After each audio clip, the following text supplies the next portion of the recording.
We're taking off for the moon. Fasten your seatbelts. Let's go.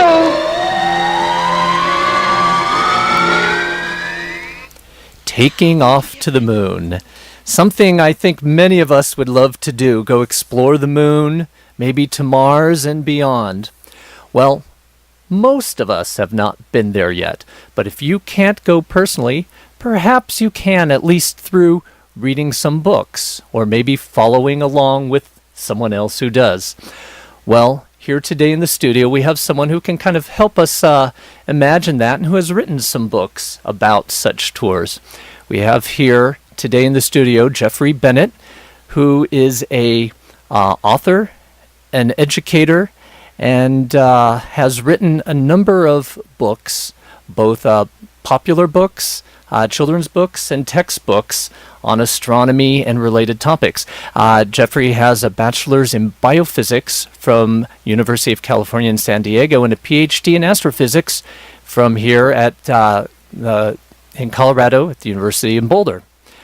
He has written many textbooks and popular award-winning children's books, and also he was a motivator behind the scale model that, if you've ever been on the CU campus, you may have seen a scale model of the solar system spanning from the planetarium and northward, I believe.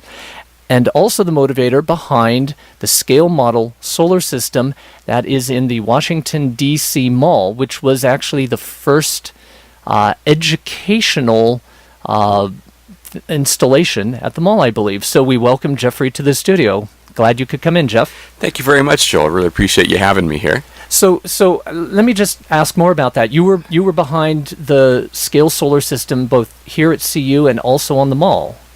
Yes. Through my work with elementary school kids, I originally kind of realized how important it was to emphasize scale if you really want to get a picture of what space looks like. You know, the NASA photos tend to take a lot of objects and put them all on the same photo so that you can see them, but it gives people a very unrealistic view of what space is. Space is called space for a reason. There's a lot of space with very tiny things in between. So building a scale model solar system is a way to get that across. So when I came to CU and realized that college students had the same issues as elementary school kids, I got to work with some of my students and my thesis advisor, Tom Ayers, who's still here at CU, on building the one at that starts out at Fisk Planetarium. And then I took the idea to the Smithsonian, and we eventually got the one built on the mall that opened in 2001 called Voyage. It had to go through the same kind of approval process as every other monument on the mall, but every other one is some sort of memorial. It was the first one that didn't have a memorial aspect, but was just purely for education that they ever approved to go out there.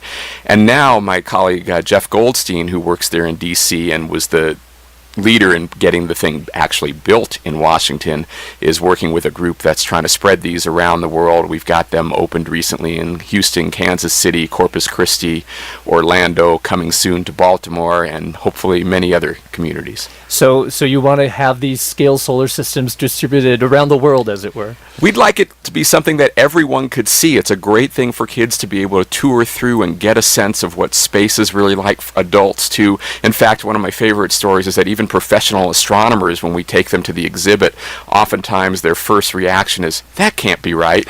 But of course then they do the calculation in their head and they realize it is. And you know, even professionals kind of tend to forget how truly amazing the scale of things is. That's interesting, because professional astronomers, they're used to cranking out the numbers, and they can say, yeah, the distance is this to Pluto, this to Mars, and the sizes are this, but that doesn't give you an intuitive feel much of the time. So you're saying even these professionals who work with it day to day, this is the first time they actually got an intuitive impact of the scale. Right, when you actually can go out there and see it and walk through it, and you see in this scale the sun is about the size of a large grapefruit, and on that scale Earth is barely the size of the ballpoint in your pen, and it's about 15 meters away.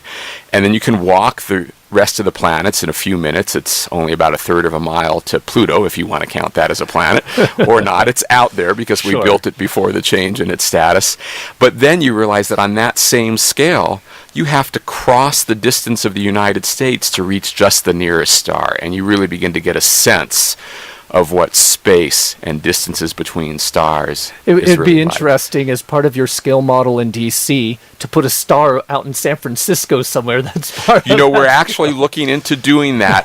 Both San Francisco and San Diego are interested in being the site of Alpha Centauri, so we'll see which one gets there first. So this is a scale both of the size of the planets and also the distance between them. Right, everything is built on the same scale, which is a 1/10 billionth of actual size. Do you have an asteroid belt in there and maybe a Kuiper belt as well? We have monuments that indicate where they are in there. The objects were too small to see, but one of the really things I really like about the one here in Boulder is that we were able to locate it out in front of Fisk Planetarium so that the asteroid belt is right where Colorado Avenue passes through campus there. So we always warn the students to watch out for passing asteroids as they cross.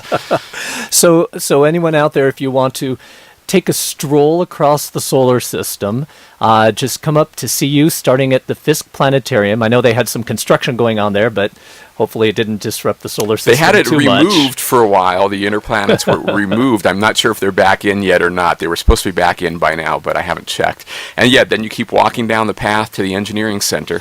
It sounds like a Hitchhiker's Guide to the Galaxy where they had to remove the Earth to make way for an intergalactic highway there. Exactly. Well, so you have one option of exploring the solar system is to actually walk along it on the scale model.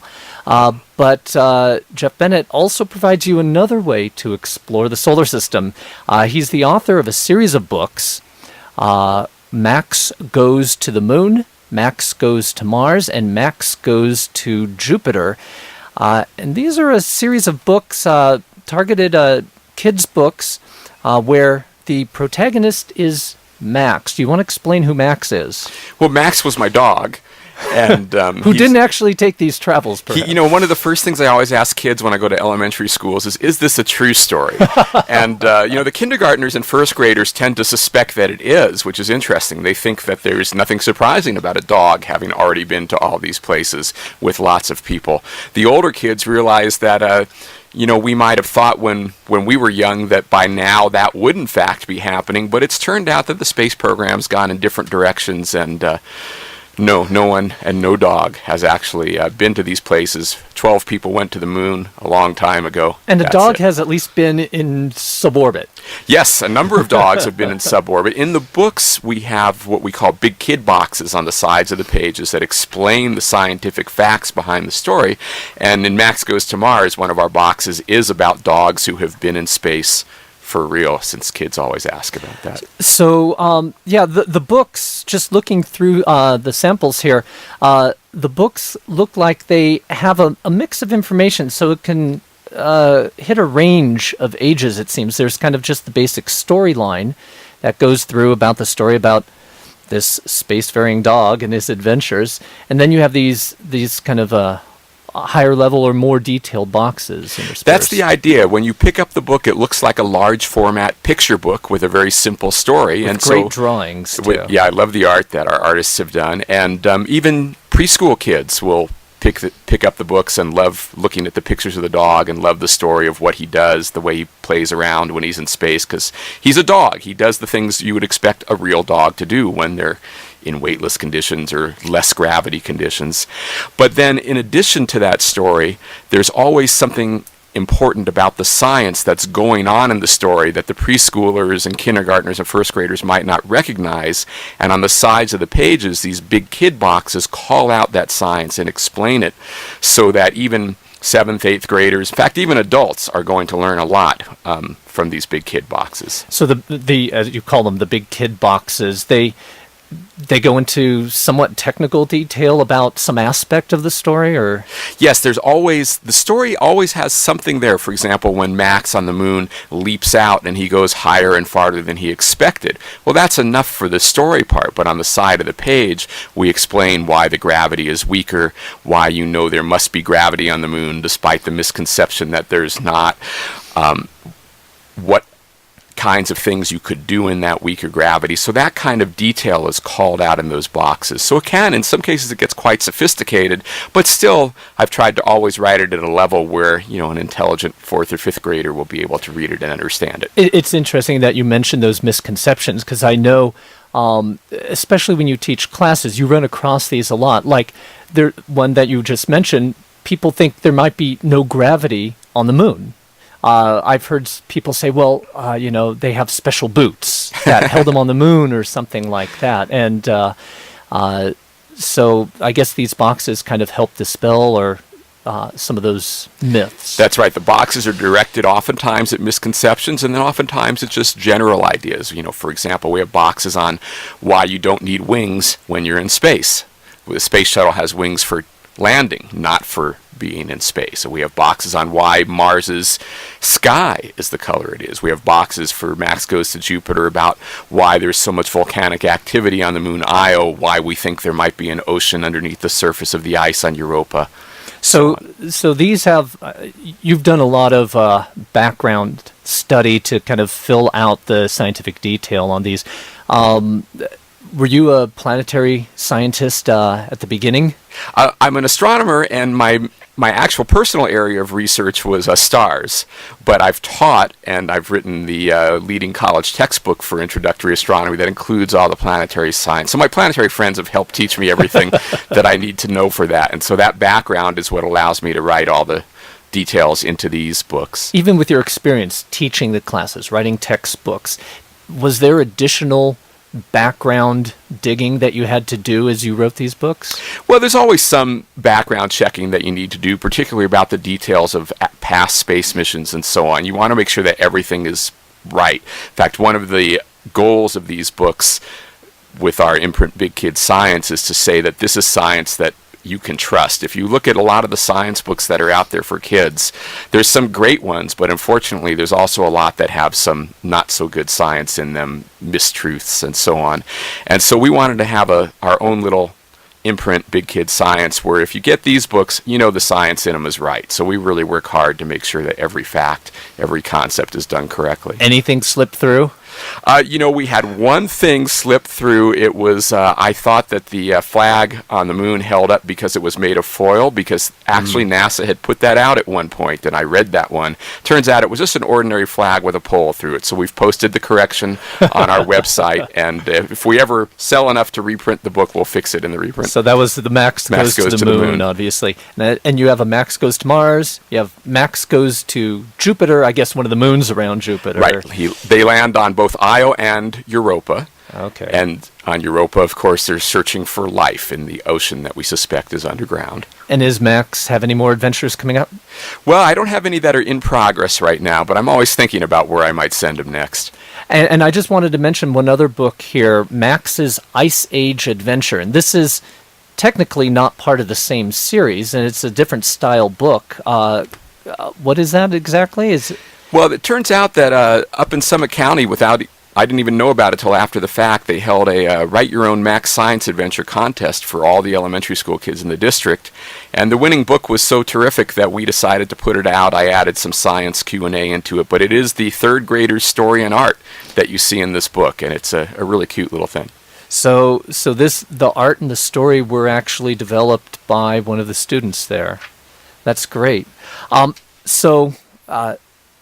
Where can people get copies of these books if they want to? Are they at sale at local bookstores? Yeah, locally here in Boulder, I believe all the bookstores have them. I know the Boulder Bookstore, Barnes & Noble, Borders, all generally stock some copies of these books.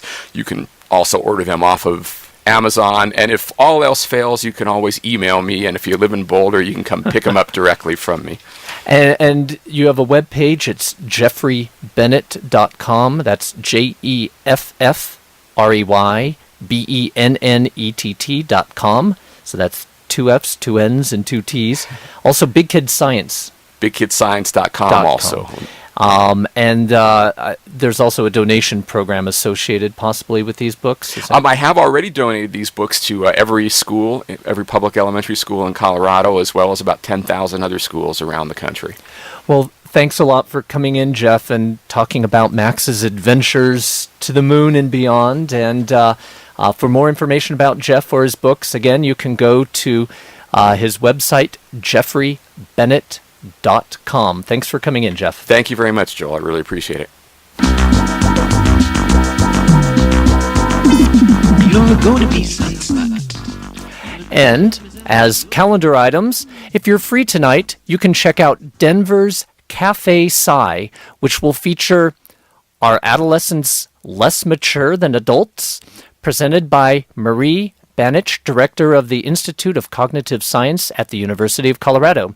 She'll address some court cases involving psychological assessments, such as why were 16-year-old girls considered too immature to request an abortion without parental permission, but 16-year-old boys were mature enough to be executed for capital crimes.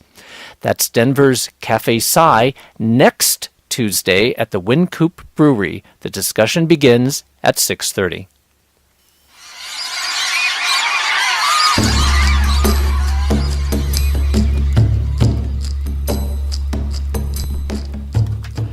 That's all for this edition of How on Earth.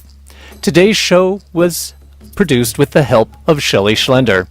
Tim Morton wrote our theme music. Tom Wassinger produced it. Additional music from Intro to Outer Space with Lucia Pamela and Bruce Hack. Our website is hoe.kgnu.net.